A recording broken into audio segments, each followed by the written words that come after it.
कौन पूछेगा के साथ मैं हूं तारिक बज़मी। गुजरांवाला में बोरी बंद लाश मिलने का मामला क्या है, कौन उसका दुश्मन है, क्या वाकई मकतूला ने किसी खातून को धंधे में उतार दिया था, प्रोस्टिट्यूट्स का धंधा कहां करवाया गया, क्यों करवाया गया, क्या यह कोई गैंग था या नहीं, पुलिस ने मुल्ज़िमान को पकड़ा तो क्या क्या इंकिशाफात सामने आए, आज के प्रोग्राम में हम यही आपको दिखाएंगे। मौजूद शहरी मौजूद हैं गुजरांवाला के, और मौजूद शहरी क्या कहते हैं इस वाक़े पे? ज़ाहिर है जब बोरी बंद लाशें मिलती हैं तो पूरा शहर जो है वो सरासीमगी में आ जाता है। अस्सलाम वालेकुम सर। वालेकुम सलाम। बच्चियों को झांसा दिया जाता है जॉब का जी, उसके बाद उनको धंधे में उतार दिया जाता है। सर मुझे पता चला, ये मैंने देखा है वो जो हुआ है, बहुत दिली अफसोस है पहले तो। और मैं आपकी तवज्जो से सारे वालिदैन को आगाह करना चाहूँगा कि अपने बच्चियों पे नज़र रखें कि इस तरह को मिडिल पास और मैट्रिक पास बच्चियाँ और 60-70 हज़ार 80 हज़ार रुपये की सैलरी का झांसा दे के उन्हें बुलाया जाता है, ब्लैकमेल करते हैं, बाद में धंधे करवा लेने, मगर जो फटा बुरे से बुरा काम वो करवाते हैं और आखिर नतीजा ये देख लें कि बोरी बंद लाश की सूरत में ये सारे मामला निकले हैं। तो मेरी गुजारिश है वालिदैन से अपने बच्चियों पे नज़र रखें, कहाँ पे वो जॉब कर रही हैं, कौन कौन उनके दोस्त हैं, फ्रेंडशिप है, नज़र रखें उन पे। हाफिज़ शहजाद यहाँ पर मौजूद हैं। शहजाद, क्या वाक़या था, किस तरीके से रिपोर्ट आई सामने? देखें, ये 27 अगस्त का वाक़या है कि सुबह के वक्त पुलिस को एक शहरी कॉल करता है कि उसने एक बोरी बंद लाश देखी है कंगनीवाला पुल के करीब। तो पुलिस मौका पर पहुंचती है तो ये गुजरांवाला में पहली बार था कि एक कराची तर्ज की बुनियाद पर ये कत्ल किया गया था। जो कराची में हम सुनते हैं कि बोरी बंद लाशें मिलती हैं, इस लाश को भी जो बोरी में बंद किया गया वो बिल्कुल उसका जो लिंक से वो कराची तर्ज के थे कि हाथ बांधे हुए हैं, पाँव बांधे हुए हैं, उसको इस तरह से रोल किया हुआ है और बोरी में है। लाश की शनाख्त नहीं हो सकती थी, लेकिन खातून के वो जो मकतूला थी उसके हथेली पर एक नंबर लिखा हुआ था। उस नंबर से पुलिस को एक क्लू मिलता है और उसकी फैमिली तक पहुंचते हैं और फैमिली से फिर आगे उसका दायरा वसी होता जाता है, CDRs निकलती हैं। जी, अब मुल्ज़िमान जो हैं वो पुलिस की हिरासत में हैं, उनकी जानिब बढ़ते हैं और जो मेन मरकज़ी मुल्ज़िम है वो है शमशाद, कि जिसने अपनी बीवी को उसकी खाला के साथ जाने दिया और उसके बाद फिर पुलिस में रिपोर्ट करने के बजाय अपनी ही अदालत लगाते हुए सुरैया को घर बुलाया और उसके बाद उसको कत्ल करके बोरी में लाश बंद की और फिर कंगनीवाला पुल के पास जो है वो फेंक दिया। वो पुलिस की हिरासत में, उससे जानते हैं मुल्ज़िमान को कैसे गिरफ्तार किया, इतराफ़ात क्या किए मुल्ज़िमान ने। ज़ाहिर एक बहुत बड़ी ट्रेजेडी थी और इस किस्म की बोरी बंद लाश मिलना ये बड़ी अलार्मिंग सिचुएशन होती है और शहरी भी खौफ और हरास में मुब्तला हो जाते हैं। नदीम खालिद भुट्टा साहब, SHO पीपल्स कॉलोनी थाना, वो हमारे साथ मौजूद हैं। अस्सलाम वालेकुम सर। वालेकुम सलाम। भुट्टा साहब, ये फर्स्ट रिस्पॉन्ड आपने किया जब कॉलर ने कॉल की, क्या मामला है, किस तरीके से फिर आपने ट्रेस आउट किया मुल्ज़िमान को? जी, फर्स्ट रिस्पॉन्ड मैंने किया था। ये तकरीबन 7:30 बजे मेरे को कॉल मसूल हुई थी, कंगनीवाला पुल के ऊपर कोई बोरी के अंदर कोई लाश वगैरह है। उधर गए हैं, PFS की टीम को बुला के ताकि कोई एविडेंस ज़ाया ना हो, कार्डन करके उनको मौका दिया और उन्होंने फिर लाश को बोरी से बाहर निकाला। तो एक फ़ीमेल की लाश थी जो कि उस वक्त अनआइडेंटिफाइड थी, कोई उसकी कोई शनाख्त नहीं थी हो रही। मज़ीद उसका तो चेक वगैरह किया गया तो उसके हथेली के ऊपर एक नंबर लिखा हुआ था, मोबाइल नंबर। ठीक है। मोबाइल नंबर को हमने थोड़ा सा आगे लेके चले हैं तो मोबाइल नंबर पे जब कॉल की गई तो बंदे ने रिस्पांस आगे से नेगेटिव दिया कि मैं ऐसी किसी चीज़ को नहीं जानता, ठीक है, और आप मुझे बराह मेहरबानी कॉल ना करें। लेकिन हमने फिर भी उसकी जो डेड बॉडी की तस्वीरें सी, पिक्चर्स थी, हमने उनको व्हाट्सअप कर दी। दोबारा उनको कॉल की, लेकिन दोबारा भी उनका यही रिस्पांस था कि हम इसको नहीं जानते। तकरीबन 3 दिन के बाद जब FIR भी होगी और पोस्टमार्टम के बाद तदफीन होगी तो बाद में वो बंदे खुद ब खुद थाने आए हैं। साथ उसका बड़ा भाई था जिसको हम कॉल कर रहे थे, वसीम बास था जिसको हमने कॉल की थी, साथ नदीम बास उसका बड़ा ही भाई है, वो थाने आया था। उसने अपनी वालदा की पुरानी पिक्चर भी साथ लेके आया और उसने आगे बताया कि ये हमारी वालदा ही हैं जो कि मस्कत गई हुई थी। हम आपको इसलिए रिस्पांस नहीं दे रहे कि हमारे ज़हन में ये पक्की बात थी कि ये मस्कत गई हुई हैं, लेकिन ये तस्वीरें उनकी ही हैं। उनकी वालदा का जो नंबर था मैंने वो लेके मैंने CDR उसका लिया है। CDR लेने के बाद वो चेक किया गया, वो 13 अगस्त को नंबर ऑन हुआ था इस्लामाबाद से, और इस्लामाबाद से 13 अगस्त को ये नंबर ऑन होने के बाद ये 7-8 दिन के बाद ये ट्रैवल करता हुआ मोड़ इमराबाद आ गया और 26 तारीख को ये उधर से ट्रैवल किया मोड़ इमराबाद और बिहारी कॉलोनी में टावर पे आके 11:30 बजे वो नंबर बंद हो गया था। ठीक है। उसको मज़ीद प्रोब किया गया तो 11:30 बजे से जो लास्ट लोकेशन थी उसकी हमने वो लैंगिट्यूड लेके हमने गूगल मैप के ज़रिए हम एक लोकेशन पे पहुँचे हैं। जब उस लोकेशन पे पहुँचे हैं तो ये मदई मुकदमा से रब्ता किया गया तो उन्होंने कहा कि इस लोकेशन पे हमारे ओल्ड रिलेटिव भी हैं जिसको हमारे पास ज़रा आना जाना कम ही है। वो गर्द जो था वो शमशाद सिद्दीकी का था, जो जिसकी बीवी अलीज़े, जिसकी सेकंड मैरिज हुई थी, उसके साथ अलीज़े की वालदा और जो मकतूला थी उसका नाम सरैया के तौर पर आइडेंटिफाइड हो गया था। ठीक है। वो आपस में दूर की कज़न्स थी। अलीज़े से और इसके खामन से पूछा गया, इस बारे में मालूमात ली गई, लेकिन उन्होंने मुकम्मल तौर पर डिनाइड कर दिया कि हमारा 2 साल हो गया, इनसे कोई रब्ता नहीं है। ठीक है। मज़ीद सर्चिंग की गई तो उधर घर से कोई बैग वगैरह मिला, जिसमें से कपड़े और एक शनाख्ती कार्ड वगैरह था जो उस खातून का था, मकतूला का था। मज़ीद चेक किया गया तो उसका मोबाइल जो अलीज़े का था उसमें केम स्कैन, बाकी सारा मोबाइल उसने वाश कर दिया था, डाटा वगैरह। एक केम स्कैन के अंदर 23 अगस्त का एक शनाख्ती कार्ड स्कैन हुआ था, वो सरैया बेगम मकतूला के था। ठीक है। उसकी थोड़ा सा मज़ीद इन्वेस्टिगेशन की गई तो फिर उन्होंने अलीज़े ने ये बात बतलाई कि अरसा तकरीबन कोई 18 से या 19 अगस्त को इसने मकतूला ने ज़रिया फ़ोन नंबर उसकी वालदा के साथ रब्ता किया और उसे कहा कि उधर ब्यूटी पार्लर के ऊपर मैं काम दिलवा दूँगी, ताकि ये अपने खामन जिसकी तरह थोड़ी सी कम थी उसको हेल्प वोट कर देगी, मतलब अलीज़े को काम करवा देगी। अलीज़े ने फिर उधर इस्लामाबाद अकेली ट्रैवल किया और चली गई है रावलपिंडी, उधर बहरिया टाउन में। बहरिया टाउन में इसको मकतूला के साथ मुलाकात हुई है और बकौल इसके कि ये गई उधर ब्यूटी पार्लर की थी, लेकिन उसके साथ उधर 3 दिन उसके साथ ज़्यादती होती रही और काफ़ी बंदों ने की है। वो जब उधर ये पहुंच गई है तो उसने अब किसी तरीके से अपने पीछे से रब्ता किया है, अपनी वालदा को बतलाया है, इसकी वालदा ने इसके शोहर को बतलाया है और उसने किसी तरीके से उसको मैनेज करके ना उसको ट्रैप करके उसको वापस बुला लिया है। तो सर जब लाश आपको मिली क्या हालत थी लाश की? लाश के आंखों के ऊपर स्वेलिंग हो गई थी और गला दबाया गया था। जब गला दबा के किसी की डेथ की जाती है तो ऑटोमेटिकली स्वेलिंग आंखों पे आ जाती है। बिल्कुल सही है। ठीक है सर, बहुत शुक्रिया सर।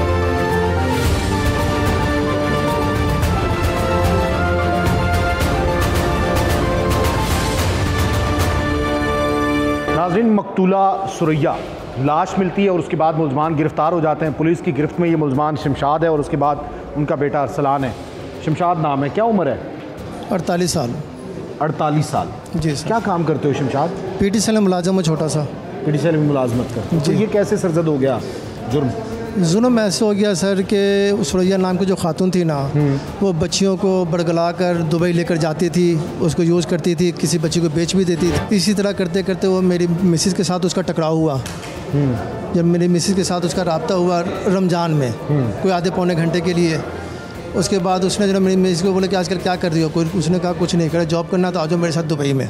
ठीक है, मतलब जॉब के लिए झांसा दिया उसने। जॉब का लिए झांसा दिया उसने, तो उसने कहा मेरा शनाख्ती कार्ड वगैरह कुछ नहीं है। उसके बाद सिलसिला ख़त्म हो गया।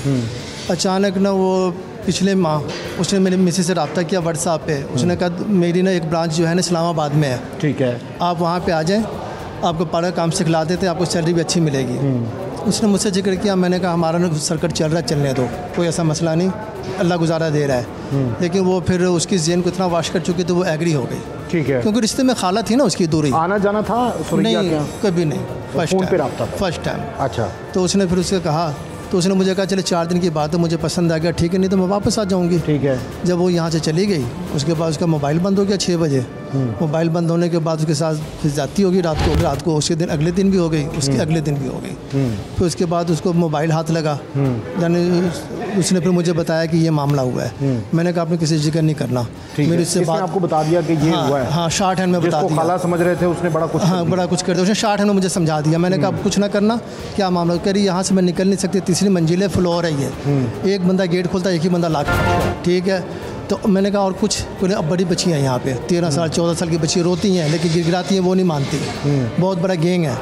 मैंने कहा आपने जिक्र नहीं करना, मेरी किस तरीके से पूरा गैंग था? पूरा गैंग था, हम उनका मुकाबला नहीं कर सकते। पैसे कितने लिए बाद में?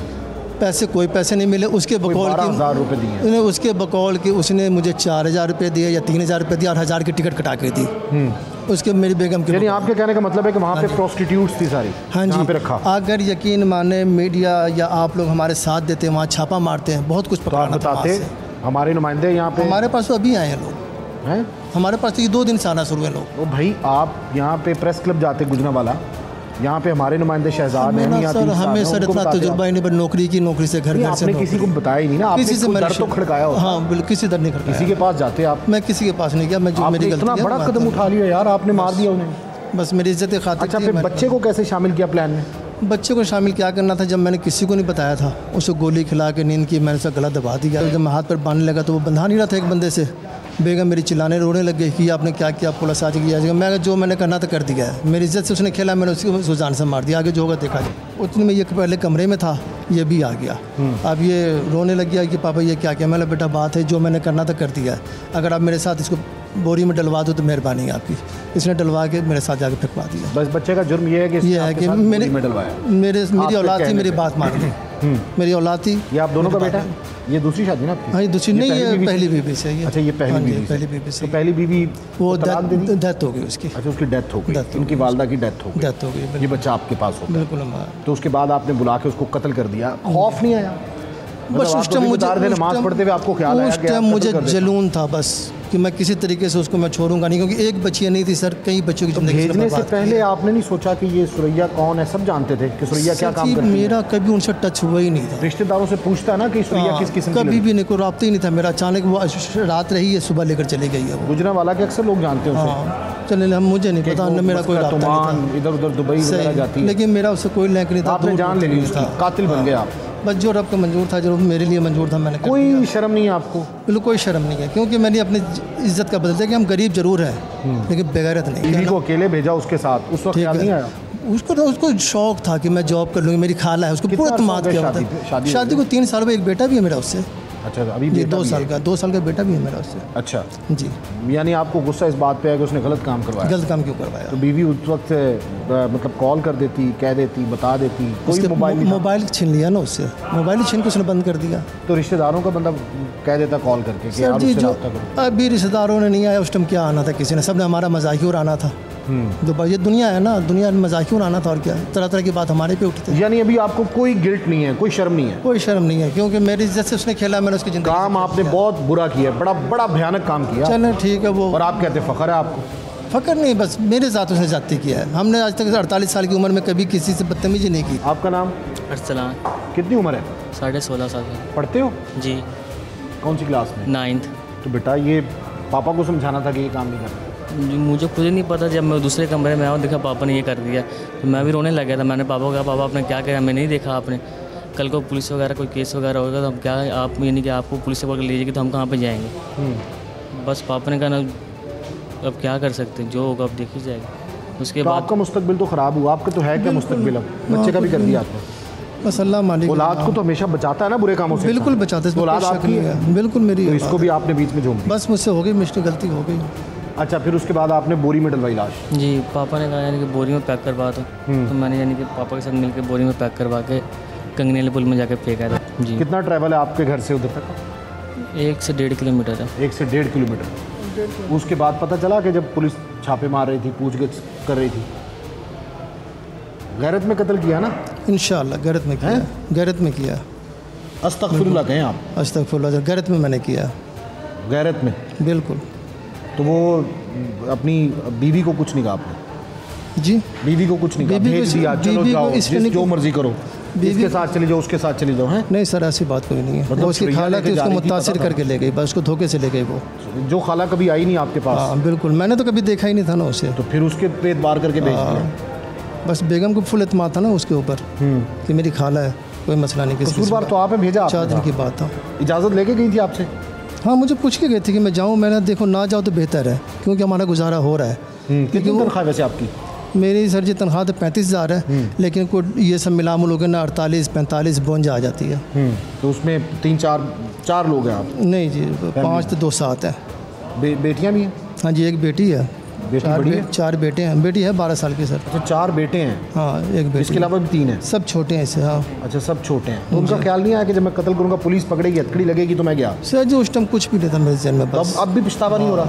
पछतावा क्यों नहीं होगा? मेरी औलाद का मुझे पछतावा है, लेकिन उसके लिए पछतावा नहीं है। तो औलाद रुल गई है ना आपकी? हाँ बिल्कुल रुल गई। बाकी अल्लाह मालिक है। देखे ना, मेरे भी तो वालिद सब 9 साल में डेथ हो गई थी। मैंने भी तो घर चलाया ना, 4 बच्चों 4 बहनों को लेकर। कोई सज़ा आप अपने बच्चों को दे रहे हैं? नहीं, बच्चों को सज़ा नहीं, लेकिन इंशाअल्लाह बेहतर होगा। ये मुल्ज़मान अब पुलिस की हिरासत में और इनके इंकशाफात जो है वो आपने सुन लिए हैं। अब यकीनन कानून के मुताबिक जो है वो इनके साथ इंसाफ किया जाएगा।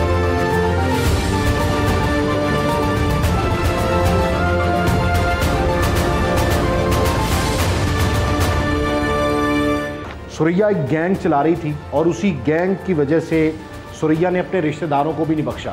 प्रॉस्टिट्यूट्स का धंधा करती थी।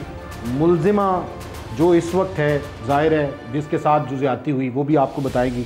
अलीज़ा हमारे साथ मौजूद है, जिसको बहला फुसला के नौकरी का झांसा दे के वो यहाँ से ले गई, ये भी ना सोचा कि ये रिश्तेदार है। और जब ये यहाँ वहाँ पे पहुँची तो पता चला कि ये पूरा गैंग है और वहाँ पे एक मर्द नहीं, दो नहीं, बल्कि 20 लोग आते थे और 50 से 60 लोग जो हैं वो इसको ज़्यादती का निशाना बनाते रहे। बाद जो कुछ हुआ वो भी आपने जान लिया। अब क्योंकि मेन इसको पता है कि वहाँ पे क्या होता रहा इसके साथ और किस किस्म का माहौल इसने देखा और क्या वाकई सुरैया गैंग चला रही थी और इसी तरह लड़कियों की ज़िंदगियाँ बर्बाद कर रही थी, इसी से जानते हैं। अलीज़ा, खुल के बताना है, जो चीज़ हो गई है ऐसी किसी के साथ ना हो। बहुत सी बेटियों की ज़िंदगियाँ महफूज हो सकती हैं।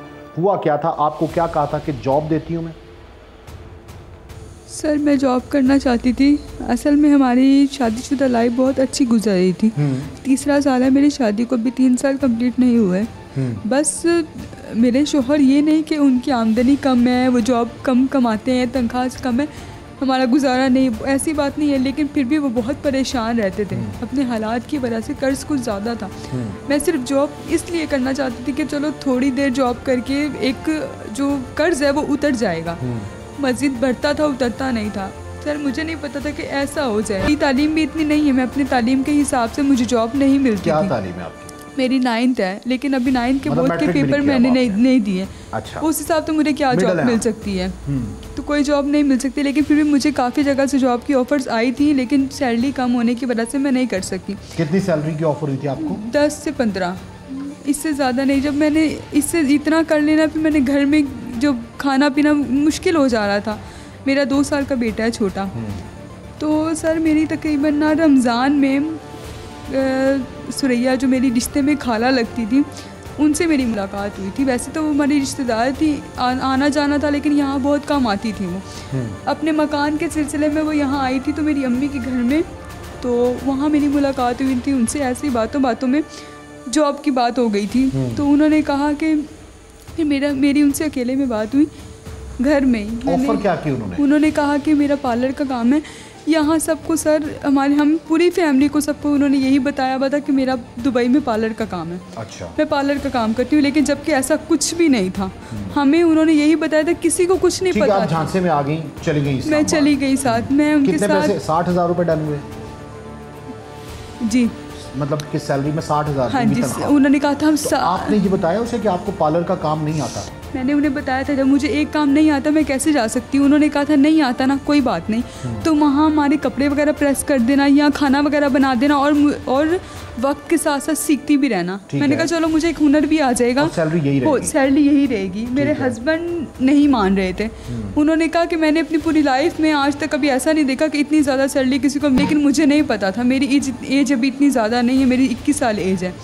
तो मैं फिर भी उनके झांसे में आके मैंने अपने हस्बैंड से बात की कि मुझे जाने दें। मैंने यानी अपने हस्बैंड को राज़ी किया, वो मुझे लेने आई हैं। अलबत्ता वो मेरे घर आई हैं, मुझे लेने आई हैं। उनके साथ मैं गई हूँ, लेकिन वो मुझे इस्लामाबाद नहीं लेके गई। कितने बजे पहुँची थी वहाँ पे? 5:30 बजे। 5:30? पहली रात आ गई? 5:30। आपको पता चल गया था कि आप निर्गे में फंस गई? कहाँ पे आ गई हैं? जी, मुझे उसी आधे एक घंटे बाद पता चल गया। उन्होंने खुद कहा कुछ? उन्होंने उसके बाद से सर मेरे साथ ज्यादती होना शुरू हुई है। उसी दिन शाम के टाइम से लेके मुसलसल अगला दिन पूरा, उसके बाद फिर उससे अगला दिन, यानी चौथे दिन, यानी 3 दिन मैं वहाँ रही हूँ। तीसरे दिन रात को मैंने अपने हस्बैंड से मेरी बात हुई है। ज़्यादा देर बात नहीं हुई, थोड़ी सी बात हुई। मैंने कैसे लिया उनसे? मैंने उन्हें कहा कि आज तीसरा दिन है, मेरी बात करवा दे। मैंने उनके बहुत तरले किए, बहुत ज़्यादा तरले किए मेरी बात। फिर वो खुद भी डर गई थी कि आज तीसरा दिन है और इसके हस्बैंड से इसका कोई राब्ता नहीं। उन्होंने फिर अपने नंबर से मेरे हस्बैंड से बात करवाई थी। ज़्यादा नहीं, वो कुदरती बाहर कोई आ गया था, इस वजह से मैंने अपने हस्बैंड से थोड़ी सी बात की। बात करते करते मैंने कहा मैं बहुत मुश्किल में हूँ, फंस चुकी हूँ। उन्होंने कहा कि क्या हुआ है बताओ। मैं उन्हें को नहीं बता पा रही थी, मेरे अंदर इतनी हिम्मत नहीं थी।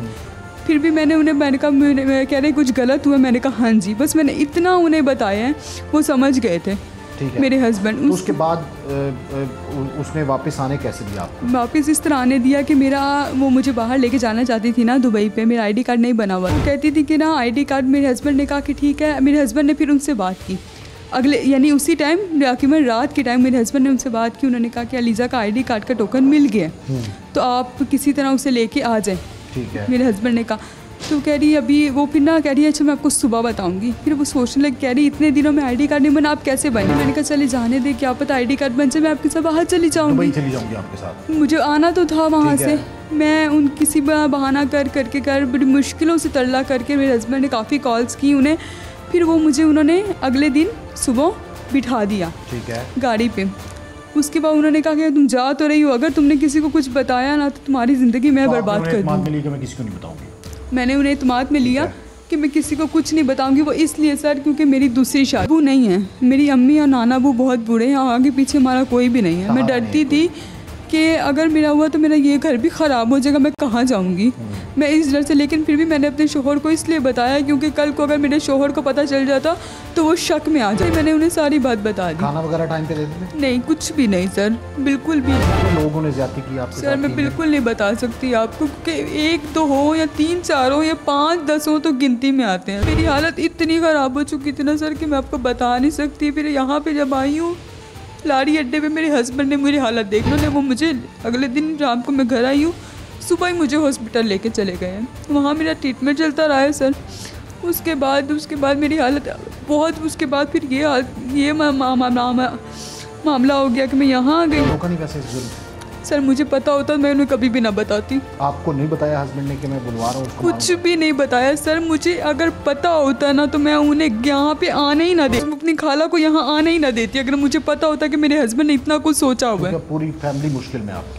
बच्चा आपका नहीं है अब आपके पास? मेरा 2 साल का बेटा है सर, छोटा। तो वो किसके पास है? मेरी अम्मी के पास है।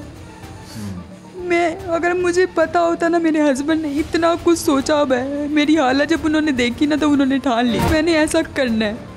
मेरी हालत सर इस कदर अभी भी ख़राब है कि मैं आपको क्या बताऊँ, मैं किसी को नहीं बता सकती। था कि कानून सज़ा देगा ये? वो उन पे बहुत से पर्चे हुए हैं, बहुत से पर्चे हुए हैं। वो पैसे की ताकत दिखाती थी, धमकी देती थी आपको? जी सर, अगर तुमने किसी को भी बताया तो तुम्हारी लाइफ मैं बर्बाद कर दूंगी। बर्बाद तो हो गई उन्हें कोई? तो सर मुझे नहीं पता था, मुझे लगा कि मेरी दूसरी शादी है, ये भी ना कहीं ख़राब हो जाए। डर और खौफ की वजह से आप ये करते हैं? बहुत ज़्यादा सर। मुझे नहीं पता था कि मेरा एक जॉब करने की ज़िद जो है मेरी वो इतनी भारी पड़ जाएगी। मुझे ना मेरे हस्बैंड ने उसे गोलियाँ दी तब मुझे पता, ना उन्होंने मारा तब मुझे पता।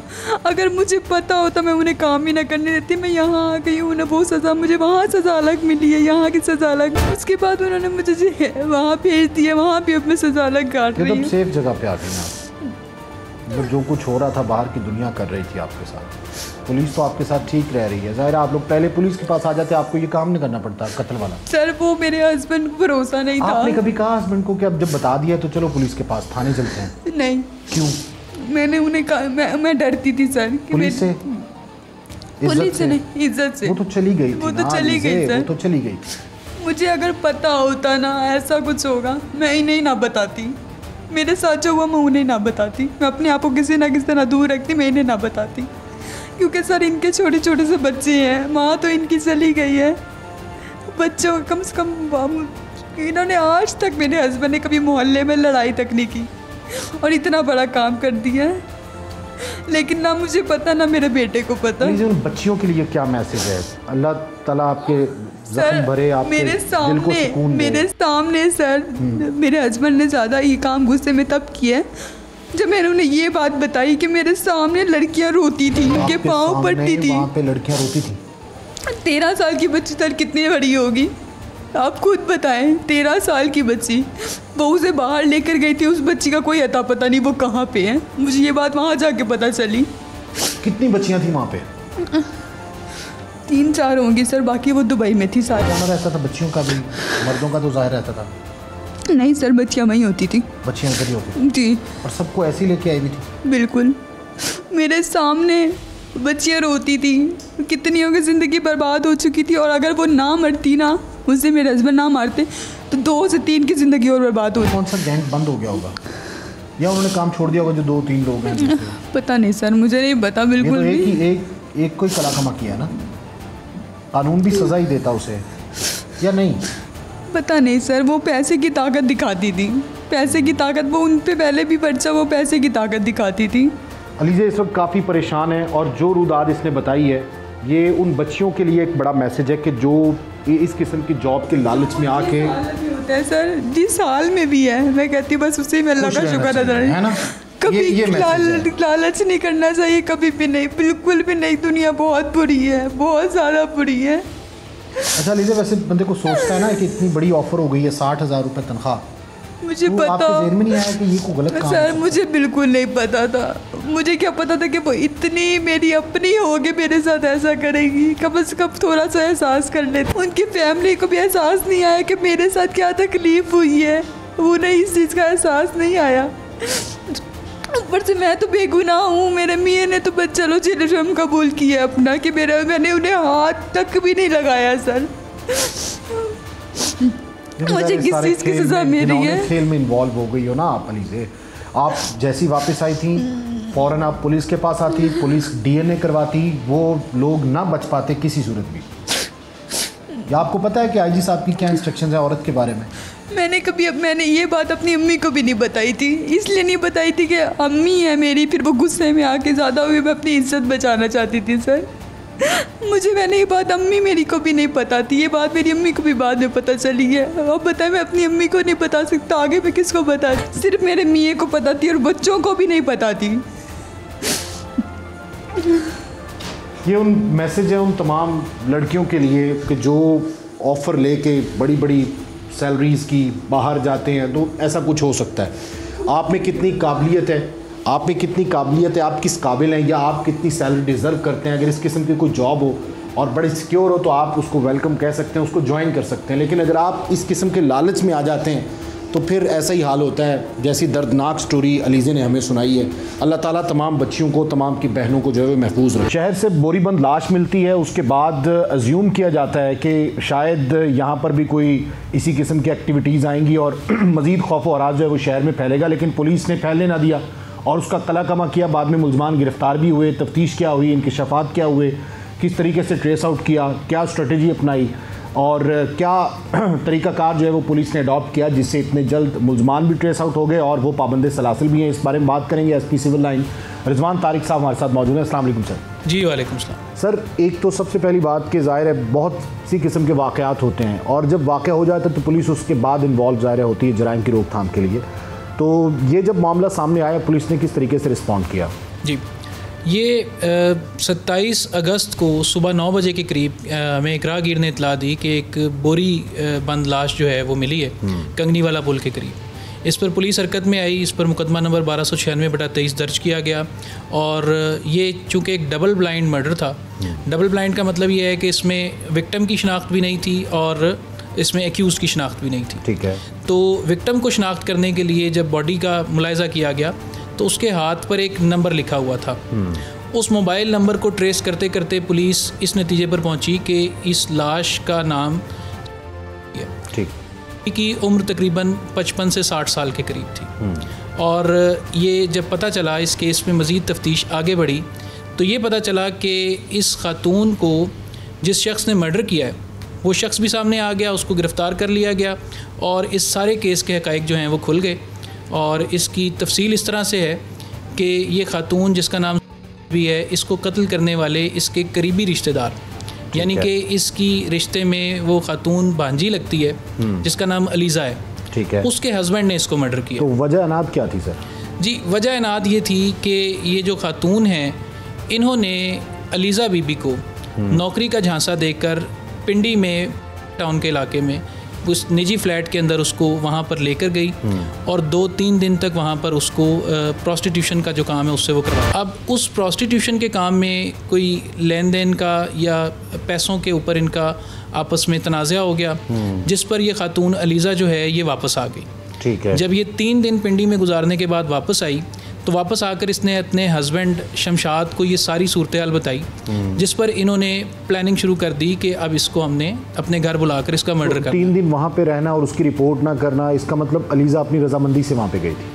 जी, उसकी वजह यह है कि अलीज़ा की वालदा की जो सुरैया बीबी है वो फर्स्ट कज़न है। ठीक है। सुरैया बीबी के तमाम मामलात का उसके जो भी उसका तर्ज अमल था या जो भी उसका कारोबार था उसके बारे में इनको बखूबी इल्म था, ये हम कह सकते हैं। तो मुलाजमत के लिए उसके साथ पिंडी जाना और वहाँ पर 3 दिन रहना और यही जिस्म फरोशी और प्रॉस्टिट्यूशन में मुलविस रहना, उसके बाद ये खातून कहीं पर रिपोर्ट नहीं करती कि मुझे ज़बरदस्ती ले जाया गया या मेरे साथ ये तमाम चीज़ें जो हैं वो की गई। उसके बाद ये मियाँ बीवी उसकी प्लानिंग करते हैं उसको कत्ल करने की। ठीक है। उससे होता ये है कि ये अपने शमशाद ने इस खातून को, सुरैया को बुलाया अपने घर, इसको खाना खिलाया और सारी तफ्तीश में ये बात सामने आ गई कि इसको चाय में नशावर गोलियां मिलाकर पिलाई गई और उसके बाद इसको गला दबाकर कत्ल कर दिया गया। और रात के अंधेरे में तकरीबन सुबह 3:30 पौने 4 के करीब इसको अपने बेटे अरसलान की मदद से, जिसकी उम्र कोई 17-18 साल के करीब है, इन बाप बेटा शमशाद और उसका बेटा अरसलान, इन्होंने उसको बोरी में बंद किया और मोटरसाइकिल पर जाकर उस बोरी को कंगनी वाला पुल के करीब छोड़कर फ़रार हो गए। तो पुलिस ने अपनी मेहनत के ज़रिए तकरीबन 2 हफ्ते के अंदर अंदर इस केस को ट्रेस कर लिया। बिल्कुल ब्लाइंड मर्डर था। बिल्कुल ब्लाइंड मर्डर था, जिसमें मकतूला की शनाख्त भी नहीं थी और कातिल की शनाख्त भी नहीं थी। सिर्फ एक बोरी बंद लाश थी, उसके हाथ पर जो नंबर लिखा हुआ था उस सिरे को पुलिस खोजती हुई आगे बढ़ी और पुलिस ने इस कहानी के तमाम किरदारों को बेनकाब किया। तो ये नंबर किसने लिखा होगा, या ख़ुद उसने लिखा होगा, मतलब या मुल्ज़मान की जानिब से भी कोई इंकशाफ किया गया कि उन्होंने लिखा? नहीं, ये हमारा इसमें ख्याल ये है कि मकतूला ने खुद ही अपनी याद दहानी के लिए कोई नंबर लिखा था। याद दहानी के लिए? तो उसकी लोकेशन क्या आई थी सर बाद में जब ट्रेस आउट किया? ये इसमें ये हुआ कि उस नंबर की लोकेशंस बिहारी कॉलोनी के करीब की आती रहीं और बिहारी कॉलोनी वही जगह है जहाँ पर हमारा कातिल और उसकी बीवी जो है वो रिहाइश पजीर हैं। और चूँकि ये जो तरीक़ेकार है, मोडस ऑपरेंडी जिसको कहते हैं, कि कत्ल का जो तरीक़ेकार है कि लाश के हाथ पांव बांध कर और उसको बोरी में बंद करके एक जगह पे डंप कर दिया गया, तो ये तरीक़ेकार भी इस चीज़ की निशानदेही करता था कि इस केस का ताल्लुक़ कहीं ना कहीं किसी ऐसे शख्स से है जिसका कराची से या उस इलाके से ताल्लुक़ होगा, क्योंकि यही तर्ज वहाँ पे होता था। इसी लीड पर चलते हुए हमने एरिया में जब पूछगछ शुरू की तो ये शख्स जो शमशाद सिद्दीकी है ये सामने आया और जब इससे तफ्तीश की गई तो शमशाद ने अलीज़ा के साथ होने वाली वो सारी बात, जो कि 3 दिन पिंडी गई और वहाँ पे ये प्रॉस्टिट्यूशन वाला सारा मामला हुआ, वो सारी बात खुल गई और तमाम स्टोरी जो है वो जी क्लियर हो गई। तो इसमें हेल्पर तो सबसे पहली बात वो कॉलर बनाया है कि जिसने कॉल की है, बर वक्त इत्तला दी है, पुलिस ने रिस्पॉन्ड किया, वहाँ पे पहुँची है। जी बिल्कुल, वो एक ज़िम्मेदार शहरी है जिसने अपनी ज़िम्मेदारी का सबूत दिया कि उसने मशकूक बैग देखकर, मशकूक थैले को देखकर उसने पुलिस को इत्तला दी, पुलिस ने वहाँ से अपनी कार्रवाई शुरू। अच्छा, अमूमन सर शहरी इस बारे में, इस हवाले से अवेयर भी नहीं होते और कॉल भी नहीं करते, डर या खौफ की वजह से कि उनको जाना पड़ेगा। तो ऐसे शहरियों के लिए क्या पैगाम है, अगर कोई मशकूक सरगर्मी देखते हैं, कोई बैग देखते हैं या इस किस्म की कोई एक्टिविटी देखते हैं तो फ़ौरन कॉल करें, नाम सीगा एराज़ में होगा? जी बिल्कुल, तमाम दुनिया के ममालिक में यही होता है कि जो लॉ इन्फोर्समेंट एजेंसीज़ हैं उनकी मुआवनत के लिए जो ज़िम्मेदार शहरी हैं वो हमेशा आगे आते हैं। पाकिस्तान में भी हमारे जो मुफीद शहरी हैं, मोअज़्ज़ज़ शहरी हैं, वो पुलिस की आँख, नाक और कान का जो किरदार है वो अदा करते हैं, क्योंकि ज़ाहिर बात है कि हर घर के अंदर, हर गली के अंदर पुलिस की मौजूदगी जो है वो नामुमकिन सी बात है। तो इसमें हमारे शहरियों का किरदार है कि वो अपने इर्द गिर्द कोई मशकूक सरगर्मी, ये तो खैर कत्ल से मुतालिक है, इसके अलावा भी जो समाजी जुराइम है जिसमें मंशियात है, जुआ है, प्रॉस्टिट्यूशन है, सोशल ईवल्स जो हैं, उसमें भी पुलिस जो है उसको शहरियों की मुआवनत दरकार है। और मैं रिक्वेस्ट करूँगा कि कोई भी शहरी इस तरह की इल्लीगल एक्टिविटी, सोशल क्राइम को अपने इर्द गिर्द होता हुआ देखे तो बिला झिझक पुलिस से रब्ता करे। हमारे थाने से लेकर IG ऑफिस तक तमाम दफ्तर जो हैं वो शहरियों के लिए 24 घंटे खुले होते हैं और 15 पे कॉल की जा सकती है। इसके अलावा बहुत सारी हेल्पलाइंस हैं जिन पर इत्तला दी जा सकती है और इस पर कार्रवाई की जाएगी और इत्तला देने वाले का जो नाम है, उसकी प्राइवेसी है, उसका भी ख्याल रखा जाएगा और जो जुर्म है उसको जड़ से उखाड़ा जाएगा। सर बहुत शुक्रिया। शमशाद ने सुरैया बीवी को कत्ल इसलिए किया क्योंकि अलीज़े यानी शमशाद की बीवी को धंधे में उतारने वाली सुरैया ही थी। सुरैया की उम्र 50 से 55 साल थी। शमशाद और उसके बेटे अरसलान ने उसको कत्ल किया और उसके बाद लाश को बोरी में बंद करके पुल के पास फेंक दिया। पुलिस ने मुल्ज़मान को गिरफ्तार कर लिया है और यकीनन करार वाकई सज़ा भी होगी। प्रोग्राम कौन पूछेगा की पूरी टीम के साथ तारिक बज़मी को इजाज़त दीजिए। अल्लाह हाफ़िज़।